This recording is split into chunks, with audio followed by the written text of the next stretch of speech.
আমি আজকে মমতা ব্যানার্জিকে আর অমিত শাহকে দুজনকে বলছি, হুমায়ুন কবির একাই 100।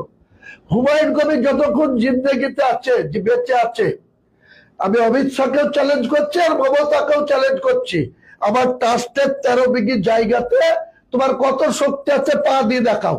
এক জোড়াকে যদি ওইখানে লাশ না করে দিই, ওইখানে যদি কবর না দিয়ে দিই, আমি হুমায়ুন কবির কবরে যাওয়ার আগে 50টা কবর ওইখানে দিব। তারপরে ওখানে না হয় বাবরি মসজিদ বাদ দিয়ে একটা সমাধি স্থল হবে।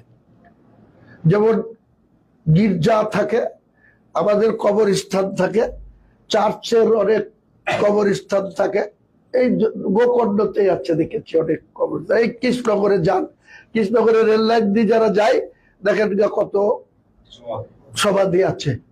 তো এই বাবরি মসজিদ যদি না করতে পারি, তাহলে বাবরি মসজিদে যারা বাধা দিতে আসবে তাদের 200 জনের সমাধি স্থল করে দেবো আমি হুমায়ুন কবির দাঁড়িয়ে থেকে। আমি চ্যালেঞ্জ করছি অমিত শাহকে, আমি চ্যালেঞ্জ করছি মমতাকে। মুসলমানদেরকে উস্কানো, মমতা ব্যানার্জি মুসলমান তোমার 7 গোষ্ঠীর খাটাস হয়, তুমি মুসলমানকে দিয়ে বিজেপিকে আটকাবা। তোমার শক্তি থাকে তো 200টা সিট আছে হিন্দু মেজরিটি, প্রায় 82 থেকে 100% মেজরিটি হিন্দু সিট আছে, তার মধ্যে তুমি এত মন্দির করে বেড়াচ্ছ। তুমি জিতো না, হিন্দুদের ভোটে জিতে তুমি বিজেপিকে আটকাও। মুসলমানদেরকে শুধু উস্কাবা, 3 বার মুসলমানদের ভোট নিয়ে মুখ্যমন্ত্রী হয়ে চালাকি করবা। এই চালাকি 4 মে চ্যালেঞ্জ থাকলো, অমিত শাহর ক্ষমতা থাকে তো অমিত শাহ মেজরিটি করে দেখাক, আর মমতা ব্যানার্জির ক্ষমতা থাকে তো 3 বারের মুখ্যমন্ত্রী, সে 4 মে।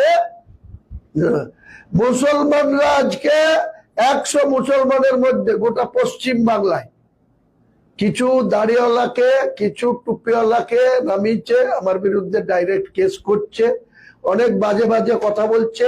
এই দাড়িওয়ালা যে কটা করছে, এই দাড়িওয়ালাকেও আমি যদি বেঁচে থাকি, যে কটা আমার বিরুদ্ধে আজে বাজে কথা বলছে, কেউ আমার বিরুদ্ধে যেভাবে গালিগালাজ দিচ্ছে, আমি আল্লাহকে বড় করে বলছি, আল্লাহকে কসম করে বলছি, আমি যদি বেঁচে থাকি এদেরও আমি জ্যান্ত পুঁতবো, জ্যান্ত কবর দেবো এদেরকে। কোন বাপ আছে তোদের আটকিলাই? তোর কোন অভিষেক বাপ আছে? তোর কোন মমতা ব্যানার্জি, তোর বাপের সাথে কি সম্পর্ক আছে তোদের দেখাবো।